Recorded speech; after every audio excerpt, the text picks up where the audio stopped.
ladies and gentlemen. My name is Matt Clark, and I'm here with my co-host, Richie Saponiak. We are in for a great game today versus the Lake Howell Silverhawks versus the Oviedo Lions. Yep. Varsity, right now behind us. The JV game is just about to finish up, and it is a close game.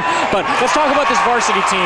Richie, what are we thinking about them for the Lions side? Well, Oviedo's coming in this game hot, 2-0. They played really well last year. So that's the team that bounced us out of the playoffs last year, and they've got a roster to compete, man. I mean, two of their starters are coming over from Lake Howell, and Cameron Oviedo and Antonio Contreras, as well as, Ethan Diaz, who had a solid season for us last year. So this is a strong Oviedo team that's coming in hot, and a team that knows how to beat this Lake Howell squad. And now tell us a bit about our own squad, our Lake Howell Silverhawks. Tell us a little bit about them. Well, Lake Howell, they did drop their first game on Monday, unfortunately, with a 9-point loss to the Land. That was an away game. They get the home opener. They get the motivation coming back. This is this is a squad led by Coach Mike Sutton, who knows how to lead a team, through the thick and thin. And we've got guys on this roster, such as Mason Forbes, who know what they're doing and know how to bring this team into it. Yeah, absolutely. Ladies and gentlemen, thank you so much. The game is just about to get started, and yeah, I'm excited for this one.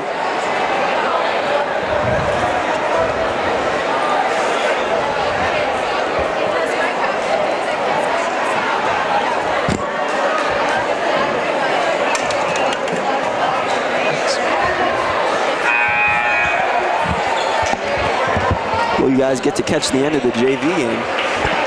Pretty exciting. Absolutely. We got 1.9 seconds left. So I guess we're going to be doing a little bit of a JV game commentating while we keep you tuned for the varsity game, as all the fans are patiently awaiting. And that does it. So Oviedo's JV is going to take the win here, 53-55. Now we're going to see if this varsity squad's got that same dog in them. Close win, but still very narrow. We'll see what tonight's game is going to look like, the main event. Of course. Take a look at this Oviedo High School squad. They have some good shooters. Trenton Walmer is heading into this game. He's shooting above 50% from beyond the arc this year. Let's pull up his stats real quick, shooting-wise. I mean, he's had a really solid season. He's 5 of 9, 56% from beyond the arc. That's their best threat right now in the 3-game, as you see him warming up. Yep, and ladies and gentlemen, your Oviedo Lions team. There's number 1, Hunter Haverkamp, senior, 6 foot. Alex Harper, guard, senior, 6'2". Dominic Tejada, small forward, junior, 6'3". Zion Moxie, the junior, 5'7". Trenton Walmer, the senior, 6'4". Antonio Contreras, the junior, 6'2". Caleb Pennyfeather, the senior, 6'9". Carter Oden, the freshman, 6'1". Cameron Oviedo, the junior, 5'10". Ethan Diaz, the sophomore, 6'6". Jack Clark, the sophomore, he doesn't have a height. Jackson Latour, the senior, 6'3". Jacob Corrente, junior, 5'10". Cameron Bryant, the junior, 6'6". Tate Morse, I don't know what grade he's in, and he doesn't have a height. And Aiden Demeglio, who also doesn't have a grade or a height. Wow, that's interesting. I mean, Ian Young is leading a really solid coaching staff right here. Oviedo's head coach, Ian Young. I mean, he had this team in the playoffs last year. And this is a squad that can fight. They came in and they beat us last year. We beat them in our first game. We played Oviedo earlier on in the year, and then we played them again in the playoffs where they bounced us out in a close game. But both of those games were close. This is, we know Lake Howell can compete with Oviedo. And this is a kind of a new look Oviedo team with 2 former Silverhawks heading in. They know where the bones are buried, so it's going to be interesting. Right. Definitely going to be an interesting one. Yeah, absolutely. This Lake Howell Silverhawks team, they're a lot smaller than they were last year. Last year, yes. How many seniors did they have? As here is the Lake Howell Silverhawks being introduced today. Only 1 senior on this year's team. Tapping the rim, yeah. Daniel Burson. Yeah, and your Lake Howell Silverhawks, you have Jack Cayley, the junior, 6'2". Jadrian De Los Santos, the sophomore, 6 foot. Josiah Ortiz, the junior, 5'10". Janil De Los Santos, the junior, he doesn't have a height. Mason Fritz, the junior, 6'1". Osagi Totes. A totes? I would like to say a tote. A tote. A tote? the junior, 6'6". Lonnie King, the junior, 5'9". Devon Quayle, the junior, 6'1". We got Sammy Alari, the freshman, 5'10". Daniel Burson, the senior, 5'9". Also a football player, you may remember him from our football season. Yep. Demarius Williams, the junior, he doesn't have a height. He was also a football player. Jaden Samuels, the sophomore, 6'5". And Mason Forbes, the junior, 6'4". Mason Forbes, I thought he was going to be the tallest guy on the team. Instead, it's going to be Jaden Samuels. Forbes is definitely a guy to watch. He's been a powerhouse for this team back since he was on the freshman squad.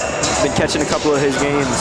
It's definitely going to be interesting to see how they use that center lineup. They have two big guys, 6'5", 6'4", and then, of course, Osagi Oto is the tallest guy on the team at 6'6". Yeah, he's listed as a forward. Yeah, absolutely. He could definitely get some boards up there for him. He's assuming that he's going to be their starting center tonight. He's going to be running the pick and rolls. He's going to be doing all the dirty work.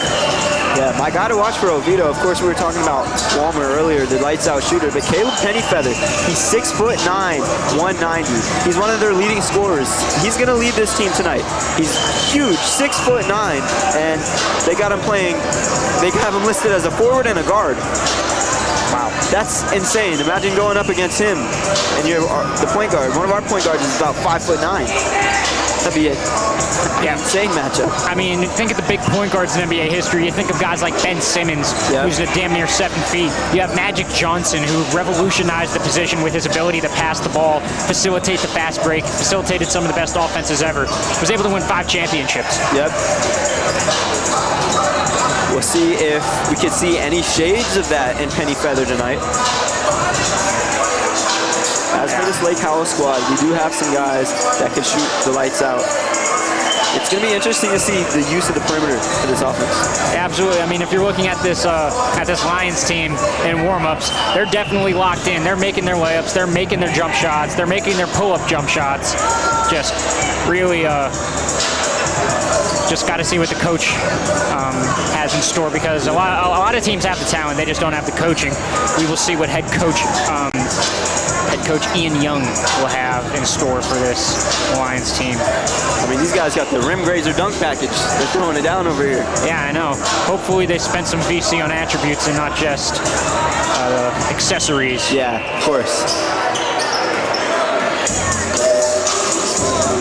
The Silverhawks coming in their second game of the season, home opener. Of course. And that always brings such a different, intense energy, doesn't it? The home opener. First game in front of your school, your fans. People are coming out to support you. You know, it's the whiteout game tonight. Definitely an exciting environment, and they didn't have that in their first game against DeLand, where they fell only 9 points short against a solid DeLand squad. So we're going to see how they're going to bounce back against another dangerous team. Absolutely. We're about 5 minutes away from tip-off here. And along with the 2 former Silverhawks on the Lions and in Contreras and Oviedo, also the sophomore Ethan Diaz transferring from our Lake Howell High School to Oviedo. Yeah, Ethan Diaz, he's averaging 2 a game for Oviedo this year. So is Antonio Contreras. Oh, he's averaging 3 a game for Oviedo Lions.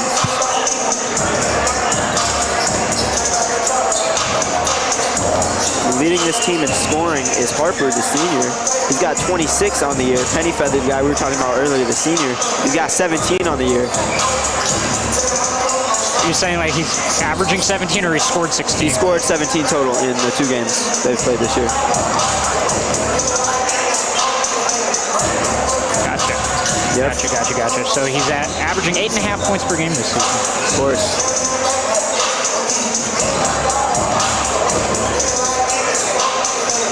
I think this is a big night for Lake Howell basketball. Yeah, it is. I mean, this is a great basketball program we have here. Absolutely. I mean, we've had, how many players go to the NBA? We've had 2 or 3. Yes, yep. So the history is there. Yeah, I mean, you have Chandler Parsons, of course, who spent years in Houston. He spent some years in Dallas, a little bit of time in Memphis and Atlanta. You have Nick Calathis, who spent some time with the Memphis Grizzlies. Cat Calathis, his brother. Yeah. All of them playing on the same team. That was a great Lake Howell team. Ever since then, they've tried to replicate that type of team that they had. But Yeah. Well, let's see if they might have the guys to do it. It's going to be interesting to see if they can put those pieces together. I mean, Coach Sutton knows what he's doing. You can't deny that. I mean, this is a Lake Howell team that won 2 playoff games last year. Yeah, absolutely. If there's any coach that is going to bring them back to that place that they once were, it's going to be Coach Sutton. Absolutely. Take a look at some of the banners we have up here. The 2007 state champions. That 2017, man, that was something special. That's absolutely was.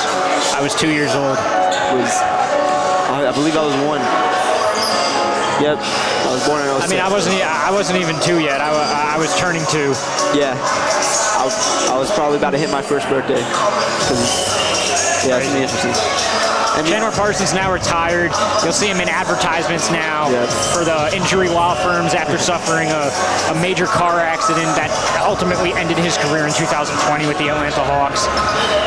Despite that, though, coming out of the University of Florida, he did have some very great games. He was being paid $32 million a year. That's crazy. It's awesome to know that we could produce players like that. Exactly. We got his number retired up here in the banners, number 25. And then, of course, Calathis, as you were talking about earlier. Yeah, very rich history. Not every school has that type of ability or privilege to say. We had professional players playing here. Yes.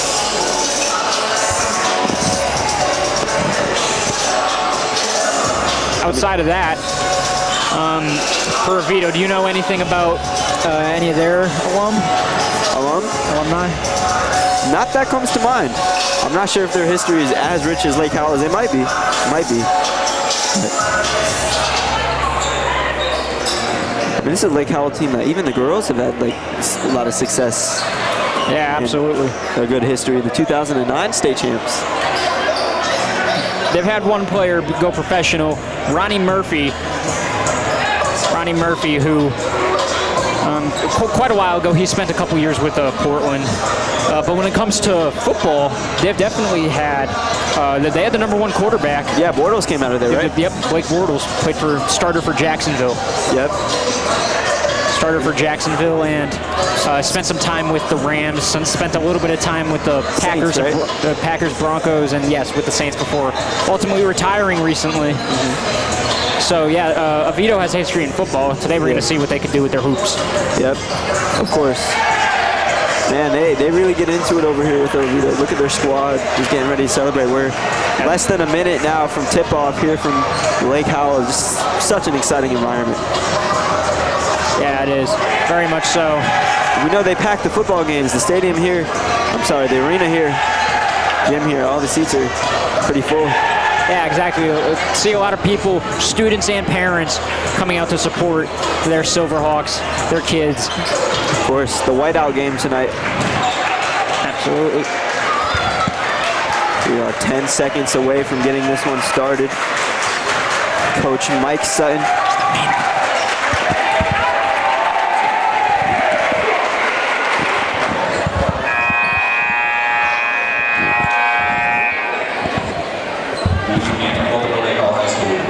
Please rise for our national anthem. And now we're going to do the national anthem, just so you know.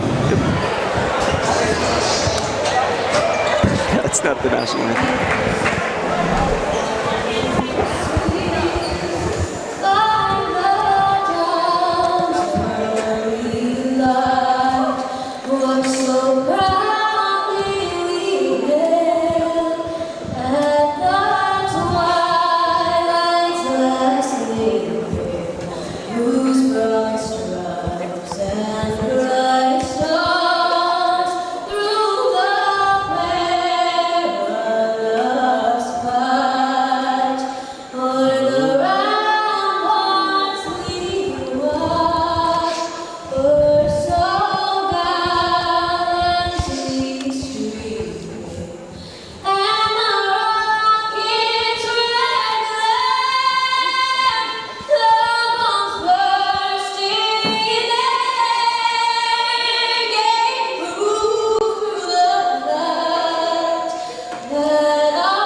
ladies and gentlemen, the Star-Spangled Banner.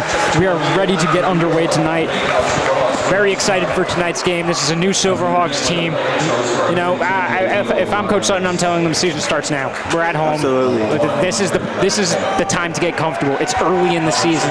Let's get comfortable now, especially since now we have this home environment and more fans cheering us on.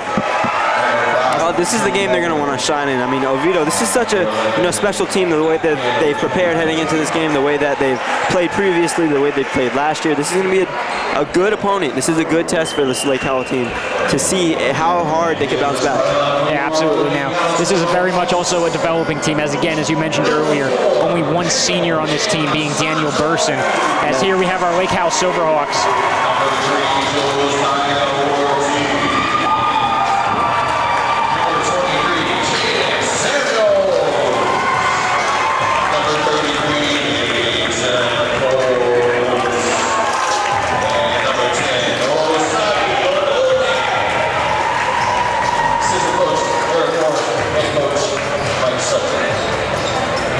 There's your Lake Howell Silverhawks here playing at home, season opener.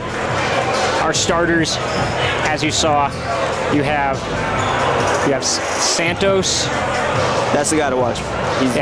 Santos was one of the best scorers for Lake Howell last year. You have Santos, Samuels, Forbes, Tote, and Ortiz. As for Oviedo, they're starting 5 coming out. Excuse me. You're excused. We have Alex Harper, Hunter Haverkamp, Cameron Bryant, Caleb Pennyfeather, and at number 5, Trenton Walmer. We're getting ready to get this one started.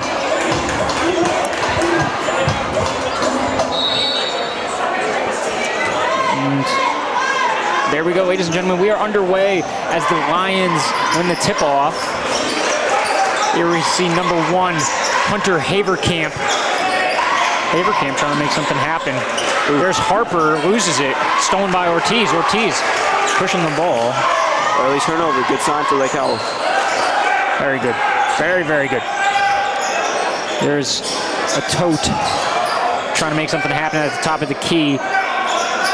Santos swinging it around. It's Ortiz. Forbes playing good off the ball. A Tote. And he gets good job right there by a Tote using his body. He knows he's bigger than everybody else around him, and creating some mismatch opportunities. Yep, absolutely. That's going to be a factor for these big guys getting in the paint tonight. They're going to have to use their body. You have to get those dirty points, get to the line as much as possible tonight. You can see, good job right there.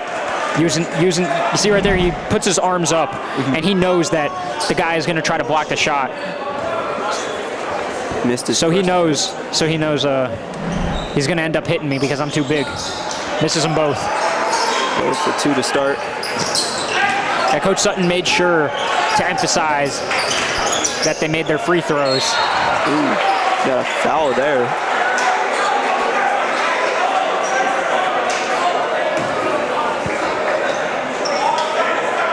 So that'll be 2 from the line for Jack Haley. And call that as a shooting foul. It's interesting. I thought he was looking to pass. But that's Haverkamp at the line. Rattles the first one in.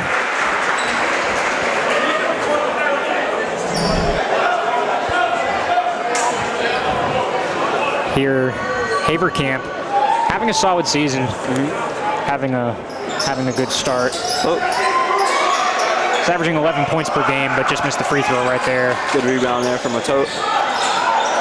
Forbes. Tote using the big man on the perimeter. Ortiz seeing what he could do with it. Guarded by Haverkamp. Santos, Samuels. I mean, this offense is going to run through Santos, and that's very clear here early on. Ortiz seeing if he can make something happen. Driving, gets it to Santos. Santos, Hezzy, pull up. It's good. That's that pull-up jumper that you like to see from De Los Santos. Of course. Hesitation pull-up just freezes the defender, give him just enough time to get that shot off. Yeah. He makes it. I mean, that's a guy, when he gets in his zone, he could absolutely take over the game. We saw him do it last year multiple times. Was not expecting the pass. Ortiz, good pass right there to a tote, goes up, and he gets fouled again. I believe that will be on number 5, Walmer. Yep, Pennyfeather was in that mix as well. No, it was actually Pennyfeather who picks up the foul. As a tote will now be at the second trip to the line. He's 0 for 2 so far.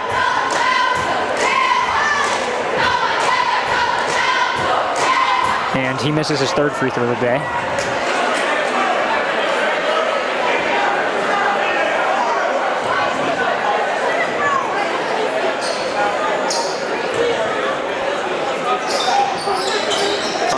Cashes in on one. Able to get one of them. Harper will bring the ball up. Harper leading this team in scoring right now, averaging 13 points per game on the season. Only 2 games in, but that is definitely a start that every player wants. For 3, no good. That was Bryant. Good job fighting for the rebound there. That's number 5 who got it. Harper calling for a screen. Harper pull-up jumper, no good. Rebounded tote. Santos is going to push it up. Forbes, Santos. Ortiz. Bryant was on his knees for a second. Forbes thought about shooting it, but brings it back out. Santos trying to make something happen, and Harper's going to be called for the foul right there. Good job. This Lake Howell team is taking their time with the ball offensively. Not trying to force anything, not trying to rush anything. Let it happen. Let it come to them. Oh, it's not a shooting foul. Yeah, definitely. They're not afraid of contact. Looks like an 8-second violation. Yeah, too much time. And those are the mistakes you can't afford to make, especially in a game where it's a tough opponent. You want to take advantage of the lead you have early. Take advantage of the mistakes they're making. Camp gets it to Harper. Harper trying to make something happen. Good on-ball defense right there by Ortiz. Harper's going to pull it up. No good. Rebound tipped around by Pennyweather. Good job kicking it out to Forbes there. Excuse me. From Santos. Santos taking it back out. Let's see what he could do with it here. Ortiz. Ortiz is going to pull up for 3, and he banks it in. Good shot right there by Josiah Ortiz. Man, that was a pretty one. Absolutely good. The old-fashioned bank shot. Haverkamp left wide open for 3. He pulls it, no good. A tote, grabbing another rebound. He's got 3 or 4 of those tonight. Oviedo seems to be 0 for 3 now from the field tonight. Pass by intended for Samuels is batted down by Pennyfeather. Pennyfeather. Such an interesting name, that guy. Yeah, Pennyfeather. It's a nice. It's a cool name. It is. Oh no. That's going to be a back court, but Harper ends up with it, and he lays it up and in. First field goal tonight. Santos screened right there by Samuels. Santos pulls up, falls over, but no call. Haverkamp gets it in the corner to Harper for 3, no good. Rebound goes long, and he tried to hit it off of Forbes' knee. He saw that coming, and there's Pennyfeather picking up another foul. That's going to be his 2nd foul. Took down Jaden Samuels there, the center, 6'5". That's the thing about these tall guys is that you need to be careful because you're just bigger than everybody else. You can see right there, pushing over Samuels. Samuels, by the way, his father, assistant coach, Kamani Samuels, excuse me.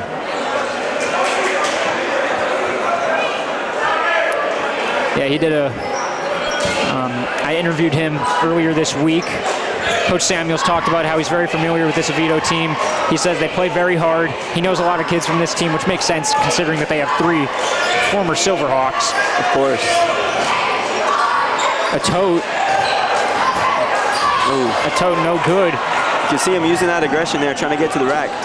Absolutely.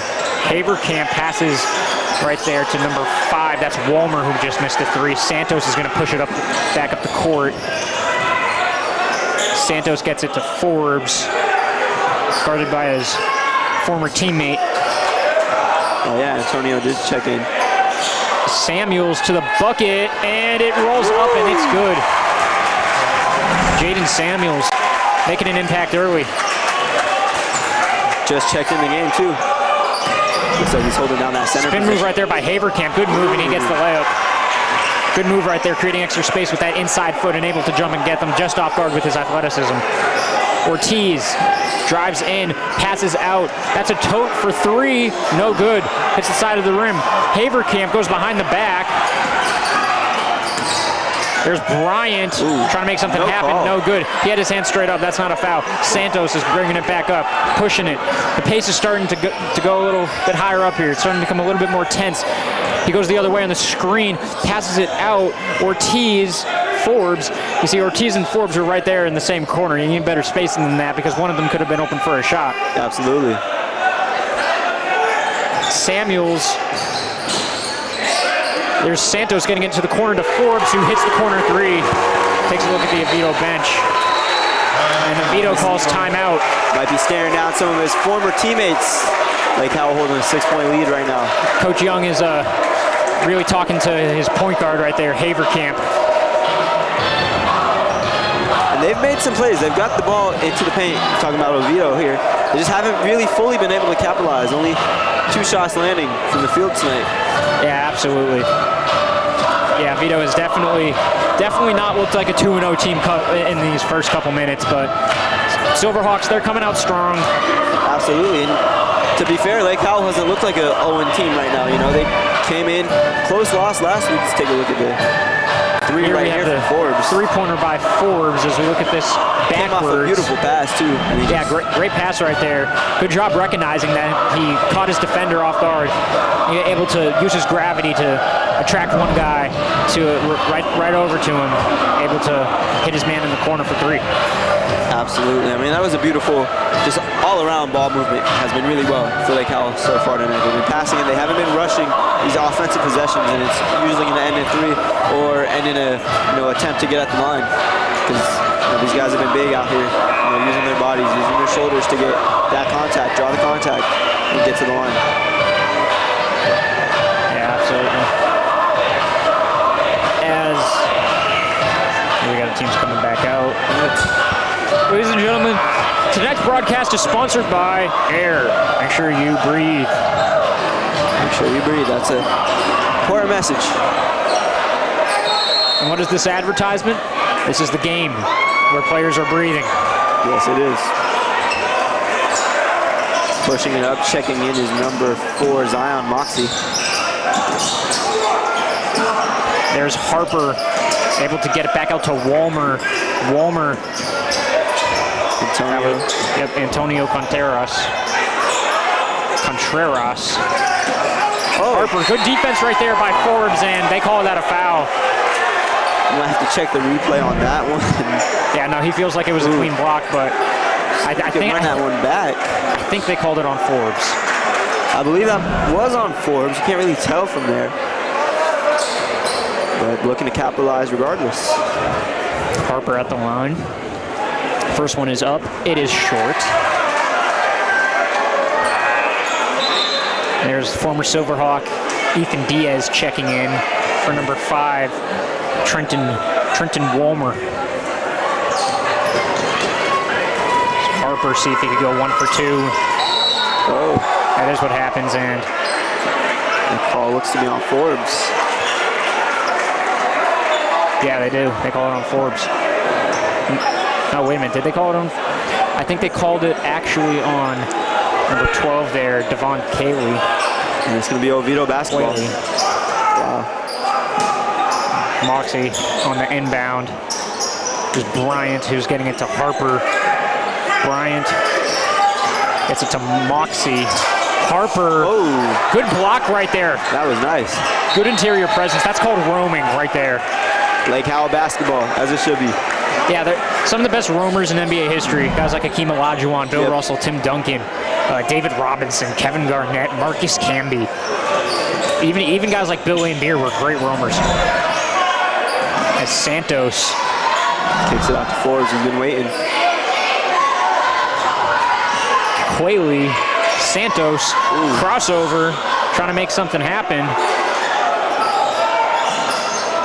Forbes, Santos back at the top of the key. They're going to reset. Mason Fritz has also checked into the game. Number 5. There he is, Fritz, trying to make something happen. Forbes, good pass right there. And they dive on it, and that's going to be called the jump ball between Moxie and Forbes. Well, this one, it's going to be Moxie and Forbes. Zion Moxie is 5'7". Yeah, 5'7", shortest player. Mason Forbes is 6'4". Yeah, it's quite. Oh, they're not going to run the jump ball. Well, no, that's how jump balls work in high school basketball. Is that whoever wins the tip-off, it's like back and forth for every single jump ball. Good job right there by Santos, taking the contact and able to get it up and in. Moxie is going to take it up.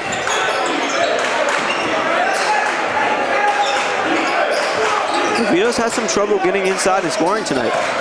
Bryant almost got the and one. I think that was a tote with the foul.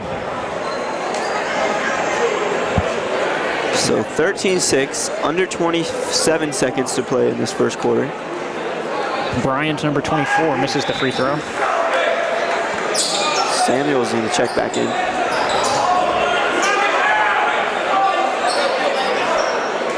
Looks like he's checking in at center for a tote. Yeah, got a lot of height on both of these teams. 1 for 2. Samuels. Santos is going to take it up. Picked up by Moxie.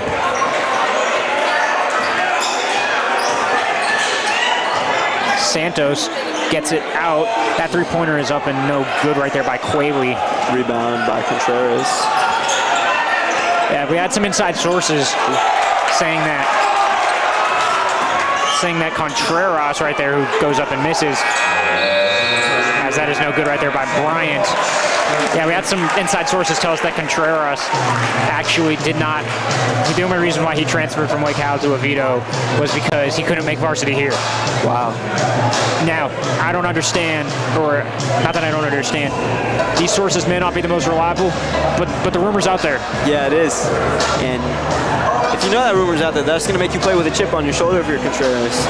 Right now, his team only 7 points in the first quarter. This is not a team, like you said earlier, that looks 2-0. But what Lake Howell can't do is play them as if they're, a worse team than 2-0. They have to keep that foot on the gas pedal. Keep accelerating. Don't let down your guard just because you have some early success. You have 3 more quarters of basketball. Keep sticking it to them and keep making the smart choices. I love the coaching tonight from Lake Howell, especially how this offense is being run. Yeah, absolutely. See right there, you have the Lions huddle.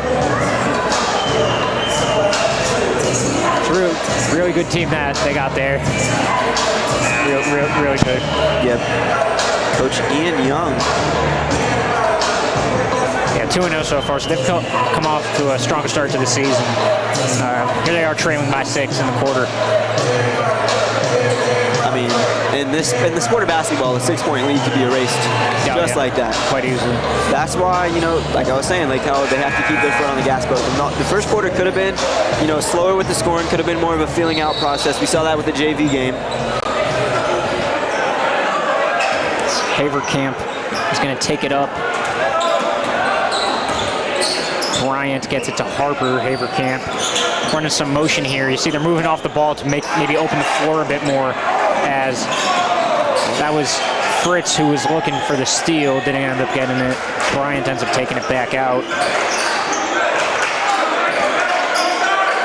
Bryant, Pennyfeather, Haverkamp. And there's Harper. defense is moving well, making sure they're moving the ball around. Don't settle for dumb shots. Absolutely. Kind of like that. By The Bryant. defense is capitalizing off of these mistakes. Santos gets that in. Good pass right there from number 22. Wow. That was Demarius Williams Football with the player. pass to Samuels. Man, that was smooth right there. Amazing playmaking.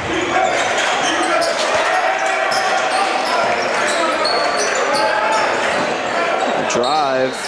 No good, but we got a foul there. I think the ref pointed there. I think that's going to be on Quayle. Yep, number 12.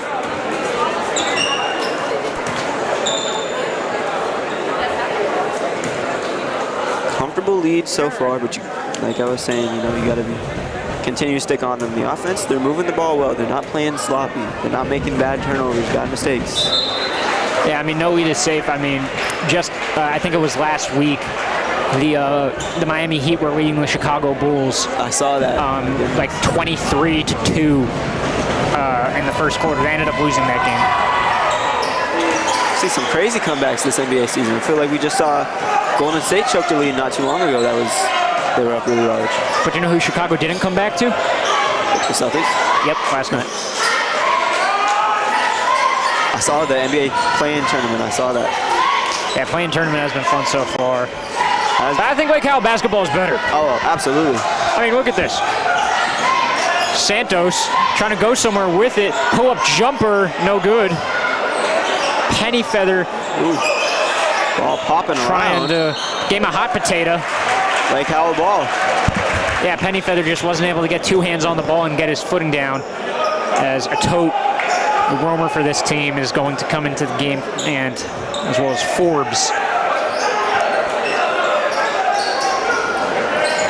And a tote. Man. Good job using his body right there, yeah. Just bullying his way into the paint. It's amazing. Bully ball. Lake Howell with the 8-point lead again. Penny Feather. Harper is going to pull from 3, and that's good. Good shot right there by Dylan Harper. Big shot. First 3-point shot of the night for Oviedo. Fritz. Santos going to try to get something with the screen. Good pass right there to Forbes, who gets it up and in. Forbes wearing the number 33, like Larry Bird. Lake Howell, this offense is in a flow state right now. They're getting their points almost exclusively in the paint, and it's working. It absolutely is. They're just out-muscling them. They're just outplaying them right now, simply put. Absolutely. Haverkamp trying to make something happen. Gets hit with a double team. Penny Feather trying to go inside, and yeah, that's going to be a travel. That's going to be a travel. He tried to use that drop step, and then midway through the drop step, he just turns around and decided that, you know what, no, I'm going to go this way. Can't do that. Yep, good call there on Penny Feather. And yeah, Williams is going to check out of the game. And in comes Ortiz. Hit that bank shot 3 earlier off the glass.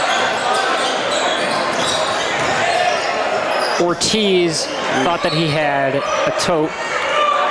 That's going to be off of Penny Feather. So you can see the plan. They're trying to drive into the paint, get those body points, drive in with the guard, trying to kick it out to your forward or your center. There's number 1, Jack Cayley coming in for Mason Fritz. Cayley. Feet. Ooh. Forbes. And yep, they're going to call that a travel. Yeah. Nope, just got to make a quicker decision on your feet right there by Santos. Ooh, that's got Coach Sutton in anger. You know, most of the time it's not even anger with coaches. It's just the fact that they want to be firm with you. Absolutely. Good spin move right there. That's the second time that Haverkamp has used that spin move on the right block. Yeah. Using it to his advantage, getting inside that paint, getting your points. Santos, seeing if he can make something happen. He tells the tote to push back out. Ortiz, Cayley thought about shooting it. A tote. Once again, Fader is no good. Rebound by Santos is blocked by Penny Feather. Yeah, that's just the big wingspan of Penny Feather. It's like you don't see that in your peripheral vision. Yes. Especially when his back is facing. It's like, oh, I got to lay it. Oh, never mind. 6'9", 190. Imagine how crazy that kid would be And he puts on some more muscle. Oh, good steal. Steal by Haverkamp. Gets it to Harper in the corner. Three is up, no good. Rebound. That was Walmer. Oh. Penny Feather got a foul right here. Oh. And it's a blocking foul on Santos. And he got up immediately frustrated with that call. Yeah, Santos thinks that he had legal guarding position. He was going straight up, and he just took the contact. Yeah, that one's going to upset some people here at Lake Howell. Yeah, I'm going to hear a little bit of booze. Harper, that's it with the double team right there in the corner. Santos steal. picks it off, took a little bit of contact there. That was probably a foul. Santos Euro step. Nope. And yeah, they called a foul right there on number 24, Kobe. Excuse me. I'm sorry. I'm so sorry. Cameron Bryant. I see Bryant number 24. The brain flips, I understand. Yeah, right. And then it's like first syllable is K. Yeah. Kobe Cameron.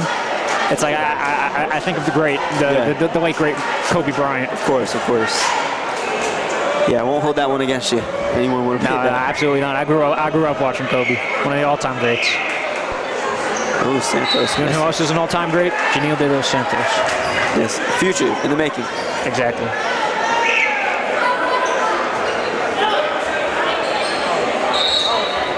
We got some.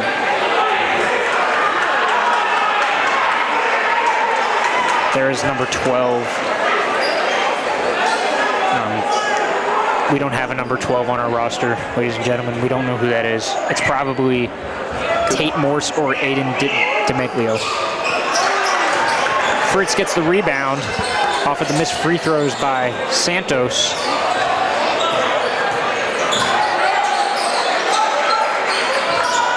Solid pass outside. Takes the three. A tote for three, no good. Rebound, Kaylee fighting for it. And still awaiting a call. Looks like they're going to give it to the Silverhawks. Jadrian De Los Santos is checking in for Janil De Los Santos. I did not realize there were two De Los Santoses. What, did you not look at the roster before the game? I did. It just did not occur to me. Coach Sutton calls a timeout. Coach Sutton putting a coaching masterclass tonight.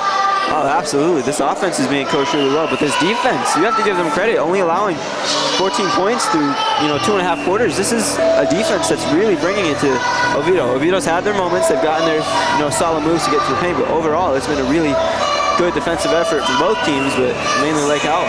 Yeah, it absolutely has. I mean, think about like great coaches. You think of Phil Jackson. Yep. You think of Greg Popovich, of course. Red Auerbach, Pat Riley, Steve Kerr, John Kundla, Chuck Daly, Mike Sutton. Like some of the all-time greats. Yep. Then you got guys like Jerry Sloan. Yeah. Some modern day, you got some modern day coaches in there that are changing the game as well. Absolutely. Ime. Oh. And yeah, they're going to call the foul right there. It looked like Penny Feather got Fritz when he was going up. Let's take a look at the replay there. Using his body, yeah. Yep, got him right there in the hand. You can see them holding hands. Trying to make it romantic. It's a basketball game, man.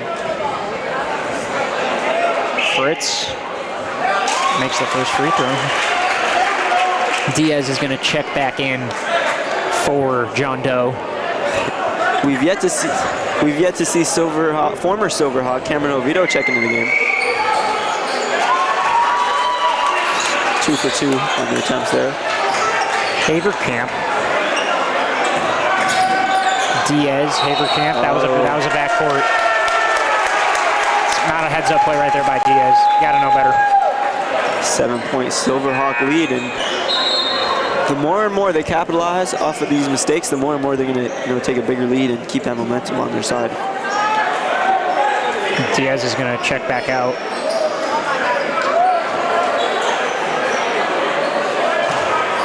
Ortiz. Ortiz, no good. Good effort right there by Fritz to try to get the rebound back. Haverkamp, good pass right there to Bryant for the layup. That was smooth right there. Oviedo's cutting into this lead now.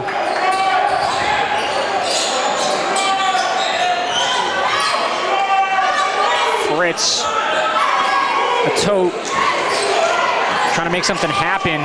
Gets it batted away. Kaylee trying to create some space, but just gives it back to Ortiz. Santos trying to make something happen. Fritz. That was beautiful. Good job right there using the. Good job right there by Fritz. Just using the shoulder, just make a little bit of contact, hard dribble, just enough room. The Fritz laying it down. Penny feather, no good. Bryant tried to slam it back in, but that's no good. Yeah, save those one for Derrick Jones Jr. Yeah, I was just thinking about Derrick Jones Jr. That was what kind of that putback dunk of his type. He's had quite a few of those. Still won't forget how he robbed Aaron Gordon in the 2020 dunk contest. Yeah, absolutely. It's the only thing the Magic came close to winning. Absolutely. Haley, that's no good. Hits the bottom of the backboard. Good bounce pass right there by Haverkamp. That one took travel around the world. Yeah. Twice. Harper was able to put it back up and in. Haley in the corner, guarded by Haverkamp. Good job right there by Haverkamp, staying with him. Timeout right there by Coach Sutton. This lead is now only a 5-point lead. They're able to sustain a solid lead. They're able to keep the offense flowing, but it's a little bit of that defensive effort that they're starting to lose out there, and I think Coach Sutton is going to try to reestablish that in this timeout. I think so. I think that would be the most necessary thing you could do with this time, because this defense, that's what's really keeping you ahead right now. Yes, you're scoring the points. Yes, you're capitalizing off of the well play from the defense. You cannot let them, let up just a little bit, because that's when Oviedo will put together a little run on you. 18-23, less than 2 minutes until halftime. We are approaching halftime here in Winter Park, Florida.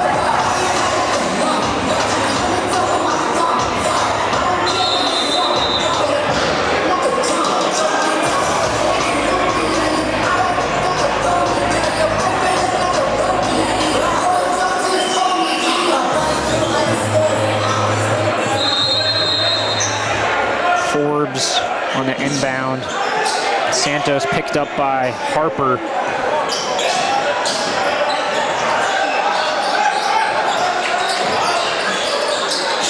High pass right there. Fritz was able to get it. Forbes. Santos now back at the top. Ortiz moving off the ball. Oh, good cut right there and moving off the ball. And oh my goodness, what a block by Pennyfeather. Oh, that looked clean to me, but they called that a foul right there on Pennyfeather. Yeah, I mean, that one looked more to be a penalty. We'll check the replay here. Zoom it back just a little bit. Not able to see it there. Wasn't able to see the action. Okay.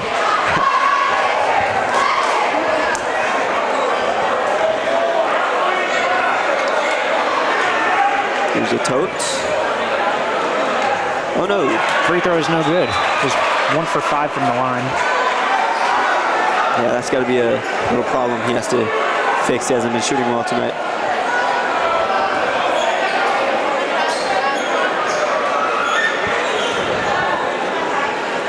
Second one, back rim. Bryant gets the board. Got a timeout called.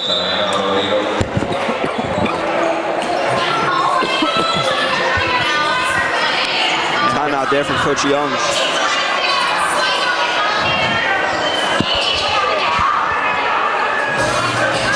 What do you think about the game, Richie? Well, I think Lake Howell has started off really well.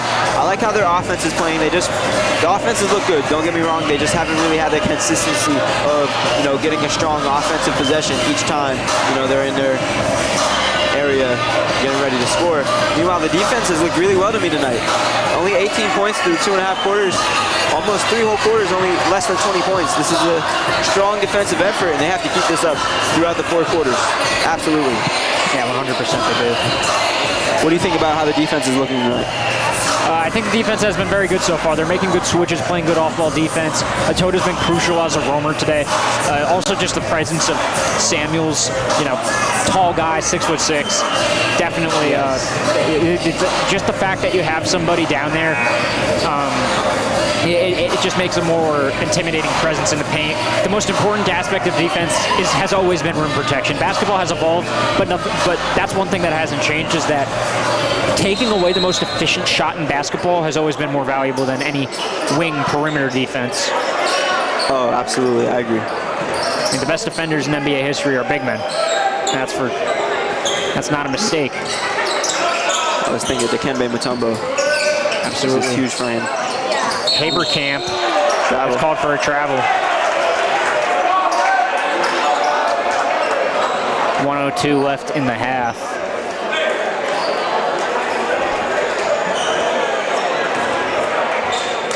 Santos bringing it up. See what the Silverhawks team can pull out of the magic hat before this half ends. Less than a minute now. Santos with the lane.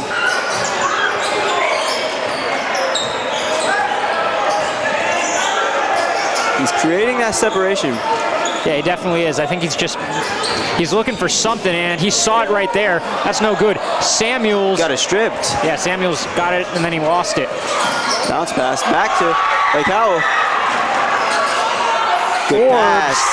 Good execution. Good job right there by Santos, not panicking and seeing the cutting Forbes, getting in for the open layup. Good job right there. That's playmaking, using your gravity, and good off-ball movement. You need both of them in order for a great basketball team. And so far, Lake Howell is playing just like one. Volmer for three. Volmer, excuse me.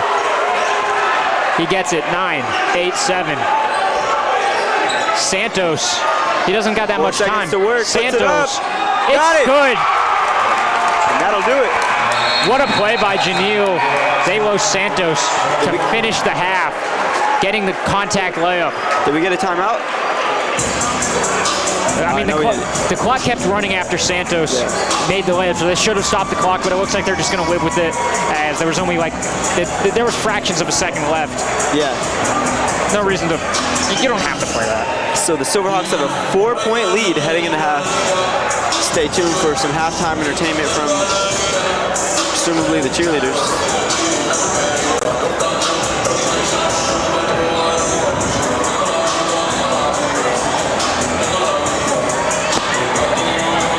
Here we got packed crowd tonight. Well, absolutely.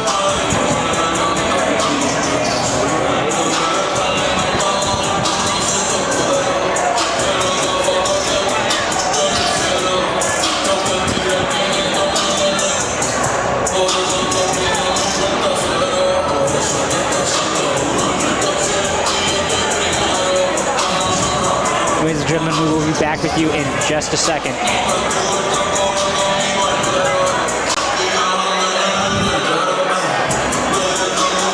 Yeah, ladies and gentlemen, make sure you stay tuned for the halftime show with Matt Clark and Richie Saponiak.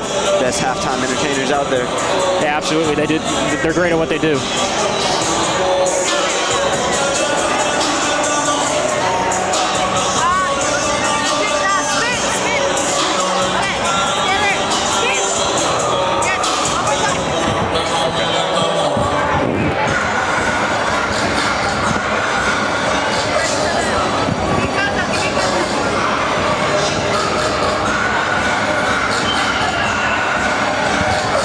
Ladies and gentlemen, this has been a great game so far here at Lake Howell High School. Richie, what are your thoughts so far? Well, I'm thinking how this defense has played. They started off in the first quarter. They played really well, held them only to, I believe it was 6 or 8 points in that first quarter. Second quarter, they kind of let their foot off the gas. They went on a couple runs, Oviedo did, but this defense was able to clutch up, especially in that last minute, and allowed a lot of points for the offense, a lot of creation. Yeah, absolutely. Now, what do you think about this Oviedo team?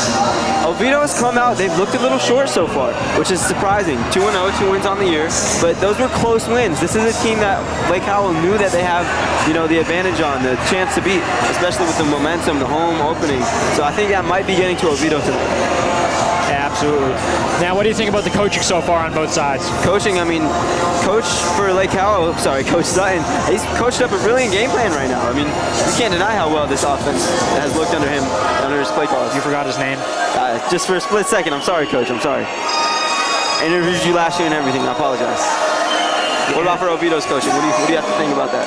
When I think about what Coach Young's been doing so far, he's definitely emphasized to his players that they need to toughen up. Coach Samuels even said that this Oviedo team plays hard, and so this is not a team that they're used to being down at halftime. I can guarantee you, Coach is trying to tough them up, make them rougher around the edges, able to have a little bit more dog in them for the second half. They need to do a better job creating shots for the other team. They're switching on the off-ball defense, not that great. Lake Howell is cutting, and they are moving off the ball. The Golden State Warriors created a dynasty off of moving off the ball with players such as the likes of Klay Thompson, Kevin Durant, and the best off-ball player to ever play the game of basketball, and Steph Curry. They were able to play off the ball at a very effective level, and so far Lake Howell is doing the exact same thing, and they are winning. Ladies and gentlemen, that is all that we have for today's halftime show. Stay tuned for the second half.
Ladies and gentlemen, I'm here with former Lake Howell Silverhawk, Sebastian Turan. Sebastian, how you doing today? I'm doing good, man. You know, it's a nice Wednesday night watching the Silverhawks beat Oviedo. Something I'm used to seeing it. I can speak from last year. You know, we beat them at Oviedo actually, one of their first home games. So yeah, it was pretty good. Wow, that's awesome. Now tell us a little bit about this the Silverhawks team, your former teammates out here. Tell us about what it was like being on this squad last year. Being on the squad last year was amazing, man. We had a great squad. Went to district finals, unfortunately, lost to Oviedo, but had a good season overall. Teammates were amazing, and yeah. What do you think about the former Silverhawks on the other side for Oviedo? The former Silverhawks on the other side, I haven't seen too much of them because it looks like they're not getting off the bench either at Oviedo. Sucks to see, you know. I mean, hey, man. Yeah, absolutely. Tell us a bit about Coach Sutton. What was it like playing for him? One of the all-time greats. Coach Sutton is an amazing coach. He has discipline. He is more than basketball. He teaches you how to be like a young man. That's what he would refer to as. And I know some coaches out here that just care about winning, but Coach Mike actually cares about his athletes, man. Wow, that's great. What about assistant coach, Coach Samuels? I did an interview with him the other day. Definitely Coach Samuels. Yeah, Coach Samuels, once again, cares about the athletes more than you think, and he's pretty funny and tall. He he's a good guy. Yeah, absolutely. Any drama happening last year with the team? Like, give us a little spiel about that. I don't remember any drama. We were all pretty close, other than we all could agree on one thing: we don't like Oviedo, and yeah. That's awesome. Thank you so much, Sebastian. Of course, man. Thank you.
Bryant cutting,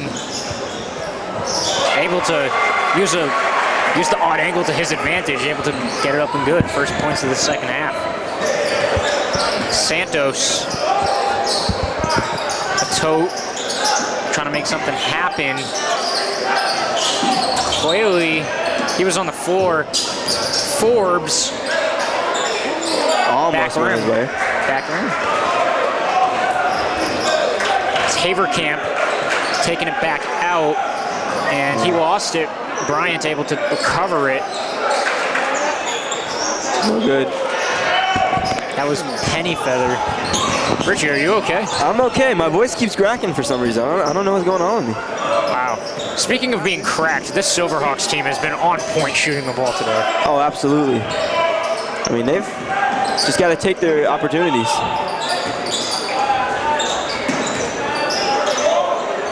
Tote thought about the triple. Santos trying to see if he can make something happen. He's got quick feet. Williams. Santos, good ball movement. A Tote gonna take it inside. Using the offhand, no good. And Santos is able to get it for three. Pulls up on the mid-range. It's good. Good job by Santos fooling him with the triple. It's like, yep. That's the thing. Everybody's like overplays on the perimeter, and next thing you know, you're not a good lateral. That's just not a good position laterally. Absolutely. That was great awareness there from him. And that will be a jump ball, which means this will go to Oviedo.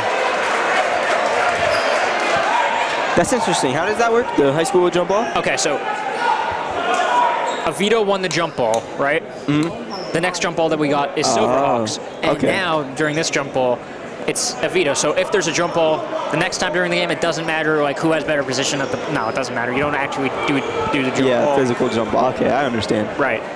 Right, and it's all the way like that until the collegiate level. Oh, okay. Thanks for breaking that one down for us, Matt. Absolutely, no problem.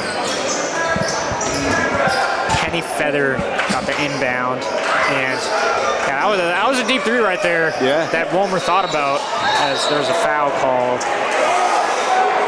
Williams had a full head of steam. Yep. He's got to take that one back. I saw him with hitting some of those rim grazers at halftime. Might have threw one down for us. Instead, we'll get Oviedo ball. They trail 6.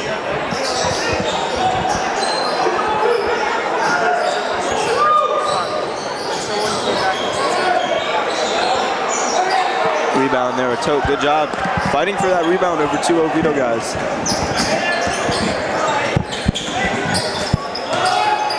A Tote. Oh man, he came rushing in with a full head of steam. That's a jump ball.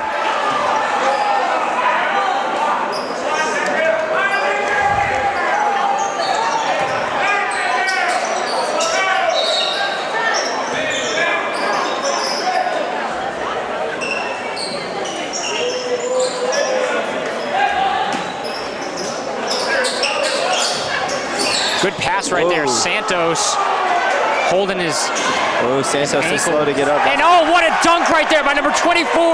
Cameron Bryant throwing it down. Wow. Yeah, showing that he's got some hops. Santos has got to keep looking after that ankle injury. He did come up a little slow, but he hopped right back on defense. Santos, seeing if he can make something happen. Good pass. Blocking foul. Like Howell, they still have that 4-point lead right now, but they're going to have to snap back into it. Right now, momentum is almost completely shifted towards Oviedo.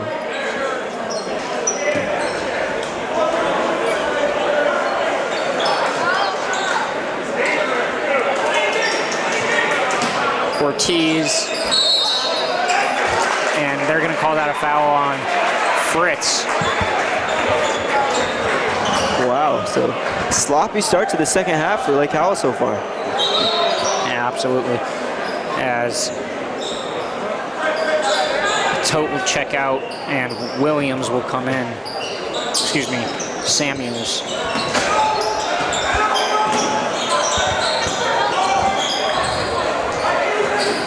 There's Bryant.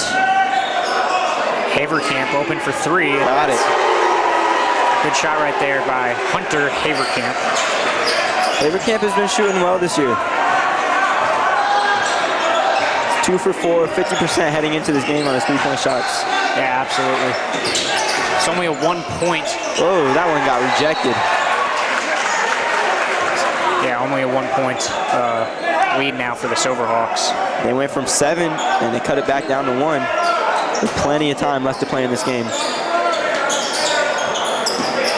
Fritz will pull up for 3. That's no good. And got the big man running the fast break. Pennyfeather.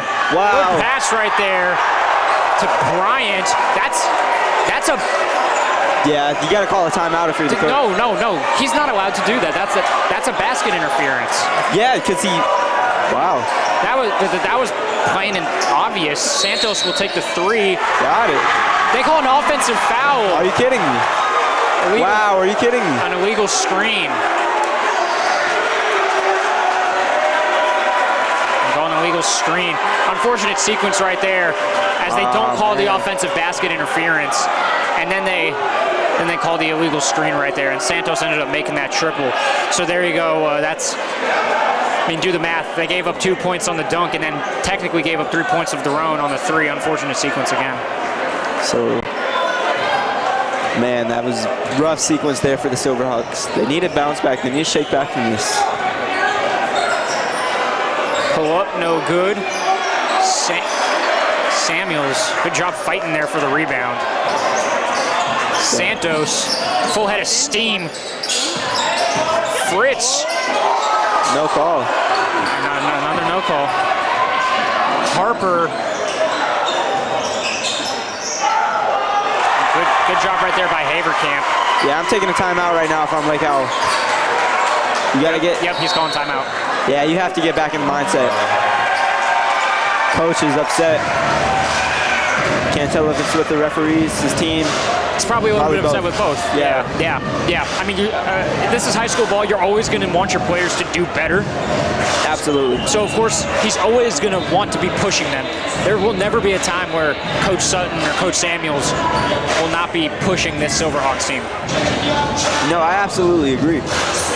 But they need to change some things right now. Whether it has to be the execution, because the mindset looks to be there.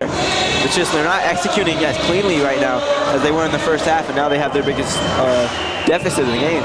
It's only 3 points, granted, but still, you're down in a game where you had a 7-point lead just a few minutes ago. Absolutely. Yeah, this game has quickly turned into a high-paced game. Now very close. Yeah, Oviedo, they did not hold a lead in this game until now.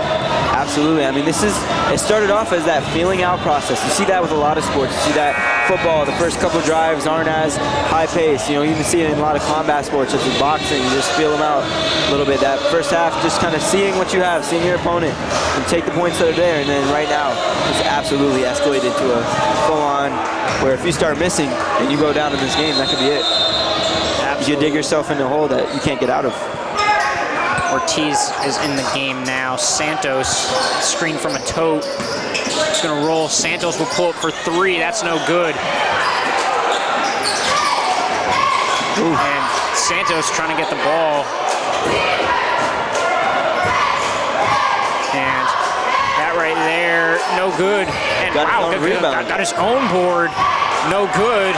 And yeah, that's just outworking them right there. Bryant able to tip in, but especially Pennyfeather getting his own board. Bryant is having a huge second half. He had those 2 dunks. One of them should have been basket interference. But he's having a good half. Good pass right there by a tote to the cutting Santos. Yeah, good shot there. Stops the bleeding. 2:17 left in this quarter. Deep three. Oh my goodness. That's good by Trenton Walmer. Shooting the lights out. Tote will try to answer. He does. That was a big 3 there from a Tote. Yeah. Well, Tote's having himself a great game on both ends of the floor. Crashing in. And yeah, Here's Harper. Back and forth right here. Santos pushing it up. He's going to pull up for three. That's no good. Forbes, good hustle. That's just taken by Pennyfeather. Passes tipped. Oh, they have numbers. Harper will try to triple. That's no good.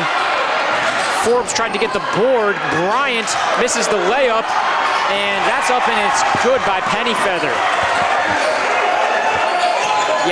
Yeah, they're pushing it. Ortiz. Yeah, this is high-paced basketball right now from both of these teams. Absolutely. Tote will try to triple. That one won't fall. Yeah, he looked like his form was thrown a little off by the big wingspan right there of Pennyfeather, as that will be a foul. Yeah, that one's going to the line.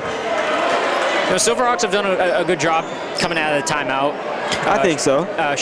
Definitely showing that they're not going to let this Lions team just do what they want. Yeah, that's what, 5 or 7 points coming out of the timeout for Howell? Yeah, I don't even remember. But they've got points. No, yes, they have got. They stopped the bleeding, but now they trail 8. I think that score is wrong. I think they're not trailing by 8.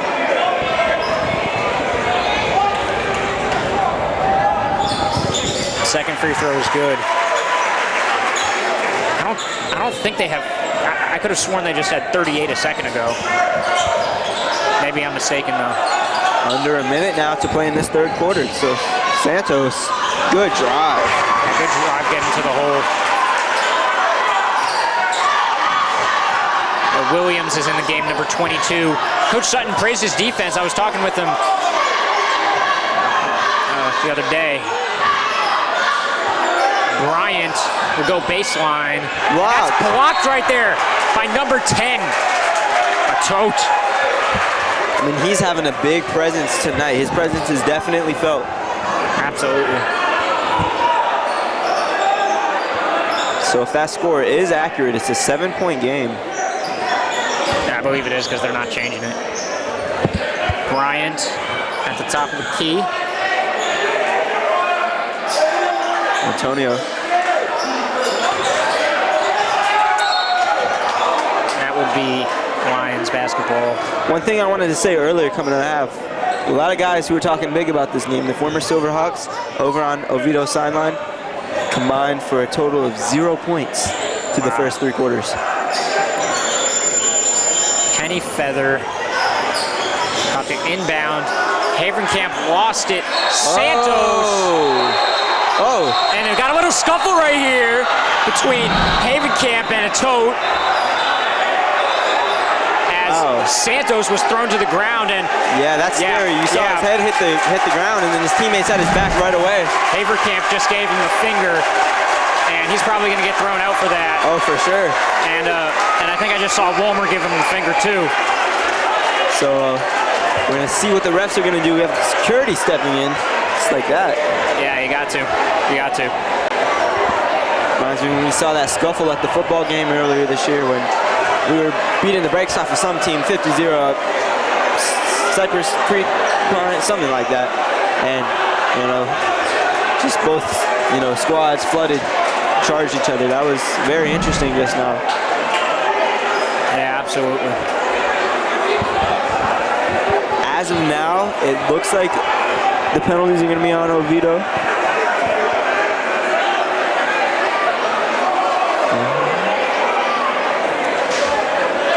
Yeah, that just got this place electric real quick.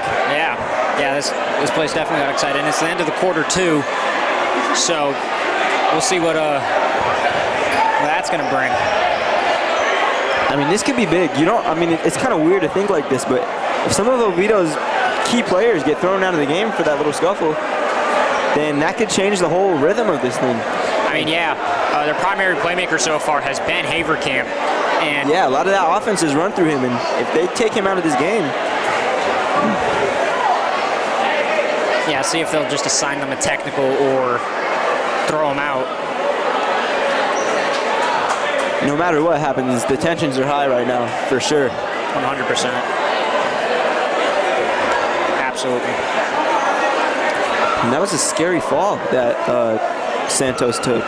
You saw him hit the ground. I'm not sure if his head bounced off the ground. I mean, he does have a lot of hair, granted, so probably. I don't think that would protect him, though.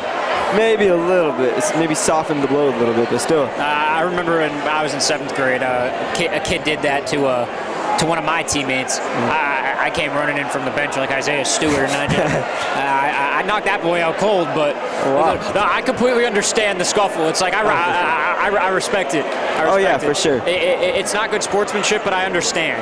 Yeah, at the end of the day, it's a brotherhood. You know, these are your teammates. If you have one goes to war, you all go to war. You have to keep that mindset throughout it. Right. You know, you see your teammate getting pushed up on, then you got to go defend him. And I think it's exactly what Lake Howell did there.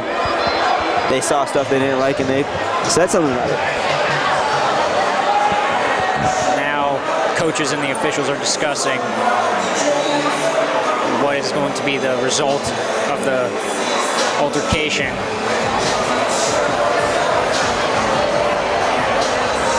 So what's it like in high school if a player gets ejected? Does he have to go back to the locker room like in the NBA, or does he just sit on the bench like he fouled out? I don't know. I've never seen it before. I mean, I once got a technical foul, and I almost picked up a second, which would have thrown me up. But no, I never got the chance to. I want to see some Matt highlights. I want to see you hooping, man. Did you have the sauce like that? Every now and then, I would have like a 12-point game. That's fair. Last time I played was my freshman year of high school, 3 years ago at Norwood High School in Massachusetts, Norwood, Massachusetts. Oh, okay. I didn't score all season. It was a shorter season. I was mostly coming off the bench. It's funny. I missed the first couple practices because I was here in Florida. Oh, really? And I never caught on to the plays, which is why I never played. So yeah, that'll do it. Yeah, I didn't know the playbook. I was just too late to catch up with it. By the time I got back, all my teammates already knew the plays. And yeah, really, not the ending that I wanted, but now commentating, I'm enjoying it. I've had fun here. Yeah, absolutely. I mean, it's my first year calling the games, and it almost gives you a new perspective of it. Gives you a chance to look at the game a little differently, and I don't know, I like it. It's fun. Yeah, absolutely. It's very fun. It's very fun. I enjoy it. You know, during the week, there's nothing more I look forward to than a good game to call. Oh, absolutely. Love doing the little research for it, taking the notes, and then printing out the roster, studying, and then coming up, showing out. And it's such a fun environment. Win or lose, it's pretty fun. Yeah, absolutely. Yeah, it's always fun as. I want to shout out our wonderful television production crew here. I like how,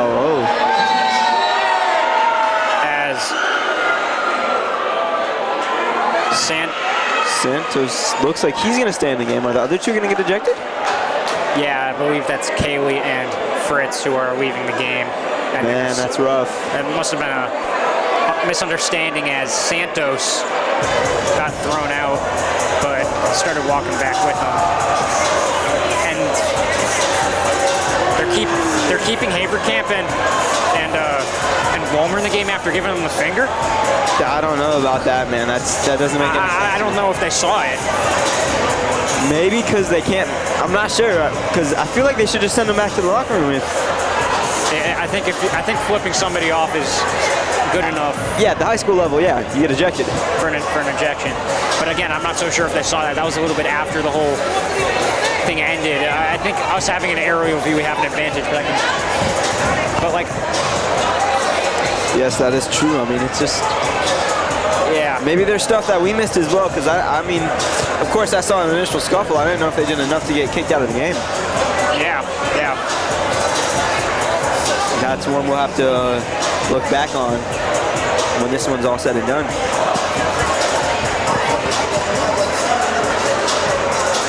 Yeah, I mean, I don't even know if I'm Coach Sutton, I'm arguing to the refs. Why aren't they thrown out? Because they're flipping off my players. Absolutely. I'm just not aware if Coach Sutton is aware of that. And it was a long conversation. I haven't seen any Oviedo players leave at all, so. Well, Kaylee and Fritz have been thrown out. Such a shame. Yeah, they're key players to this team. 7-point deficit now for the Silverhawks. 15.2 to play in the third. They're going to need some sparks of momentum, some sparks of life right now, because This is a game where they went from having this lead to trailing. In comes Wolmer. Yeah, he's a guy who I thought they were going to throw out of the game.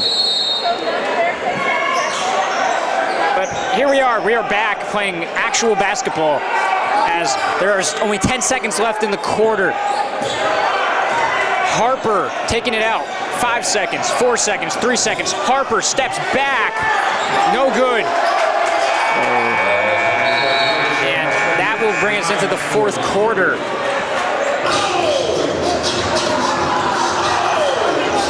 Solid defense there. Santos was all up in his face, not allowing him to get a clean look off. Yeah, absolutely. This has been a very interesting game so far for the Silverhawks, as there we have our Silverhawks cheerleaders showing the Silverhawk pride. Wild little stunt they just pulled. Take a look at the crowd cam. Yeah, getting into it, feeling themselves. Need to put a piss cam on them. I'm sorry. Dad, I'm sorry. Just makes things a little more fun, you know? Yeah. Yeah, you know, you get what I'm putting down. Yeah. What do you think needs to change for Lake Howell in this fourth quarter? I think Lake Howell needs to tighten up their offense a little bit. They've been a little bit stagnant on that end, not moving as much off the ball. I talked about that at halftime, how their off-ball movement was leading to a lot of success, much like the Kerr Warrior system. I think Coach Sutton implements a part of that type of off-ball movement with like the down screens, the high screens, along with a little bit of the bad boy Pistons, Chuck Daly coaching style. Coach Sutton himself is a Detroit Pistons fan. Oh, is he? Yes, he is. So, he grew up in that time. The bad boys era, right? With Rodman and them? Rodman, Zeke, Mahorn, Isaiah Dumars. Well, yeah, Isaiah Thomas is Zeke. Oh, yeah. And a tote battling for the board. Wasn't able to get it. Bryant bringing it up. Yeah, one thing the Silverhawks could benefit from in this fourth quarter is smarter shot selections. They're taking those shots in the paint, which have landed for him a little earlier, but they're not falling right now. Something you need to change. Absolutely. Wolmer. Oh, man. Getting called for the foul.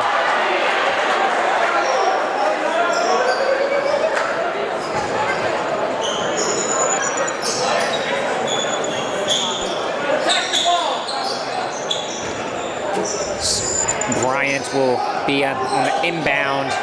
That's Haverkamp. Ooh, he got that. Yeah, good finishing traffic over the bigger man. Ortiz pushing it. Good job swinging it. A toe, spinning. Turnaround jumper, no good. Pennyfeather able to control the board over Santos. Pennyfeather bringing it up the court. Wow. Good pass in the air right there to Bryant. Haverkamp. Good pass right there. Yeah, that's obvious foul. Yeah.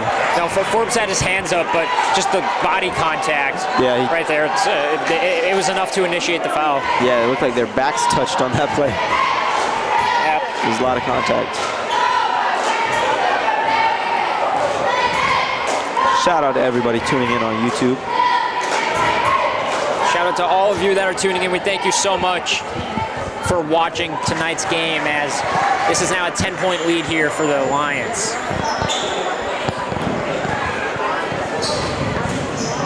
Yeah, Lake Howell's going to need a big offensive run, and they're going to need one really soon. Yeah, they are. It can happen. It absolutely can happen, especially later in the game. They need to pick up some steam, knock down some shots. Ortiz will find a tote, who will find Fevers. He bounces it. He bounces it. He bounces it. Santos for three. Rims out. He bounces it. He bounces it. He bounces it. He bounces it. He bounces it. He bounces it. He bounces it again. He bounces it. He bounces it. Pennyfeather. No good. A tote. He bounces it. He bounces it. He bounces it. He bounces it. He bounces it. He bounces it. A tote. No good.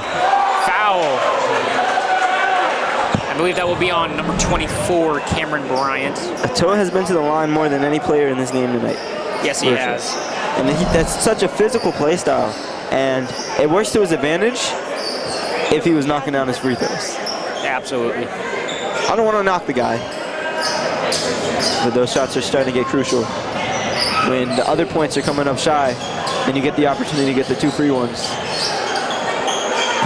Looks like they're trying to fix up this floor right here. Slippery spot. So a couple players. You do know how important the floor is when it's I feel like it's just very much overlooked. Not many people know this, but right now Miami Heat guard Drew Smith is out for the season with a torn ACL because the floor exploded beneath him. That's insane. His foot fell through the court, and he tore his ACL, and he's out for the season. That was in Cleveland. He's considering suing the Cleveland Yeah, I was just about to say, I would sue too. You absolutely can, and I think he very much will. That would be smart. Oh, that was great there to get the ball back for the Silverhawks. A tote. Oh, man. Loses it. And right back to the right Silverhawks. back. Gave him a hot potato. Santos takes it back out, slows things down. Forbes sets the pick. Santos has a lane, but you know who else has a lane in the passing lanes? A tote. A tote. Yeah, he's been a total force today. Ah, good one. Good one. Williams almost got that steal in the passing lane. He must have been insane to think he was going to make that over a tote. Williams pushing the break, hesitates, and that will be Lions basketball. He just got too trigger happy with that one. Coach Sutton upset. He thinks he got hacked on the play. I think he did too. He is livid right now with the refs. The refs have made some very questionable calls. Absolutely. I mean, in the second half, just that basket interference was for sure supposed to be one, in my opinion. Yeah, I think that was kind of the beginning of all of it. Harper goes up, and that's a foul. That was the exact same thing that happened on the other end. He got hit in the hand, just like Williams. Instead, Oviedo is going to get their 2 free throws for it. Yeah, Oviedo gets the chance to extend this to a double-digit lead. It looks like Santos is going to check in just a second. Harper at the line. First one bounces in.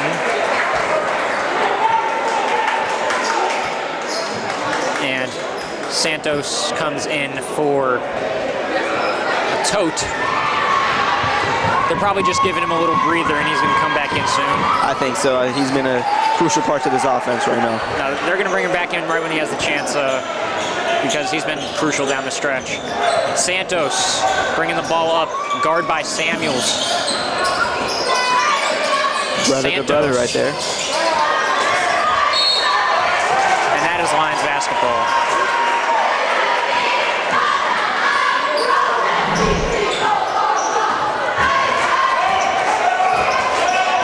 Haverkamp, cross court to Bryant, fouled by Santos. Just a take foul right there. Yep, 10-point lead right now for Oviedo. Less than 5 minutes now.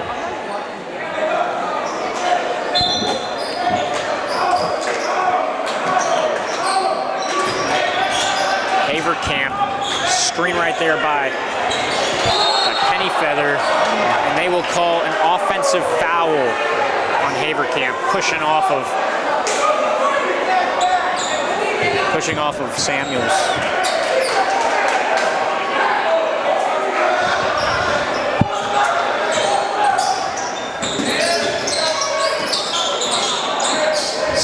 Santos. That's a nice connection right there. Santos, quick feet, trying to make something happen. Floater, no good, short. Oh, man. That one's going to be off of Samuels' Lions ball.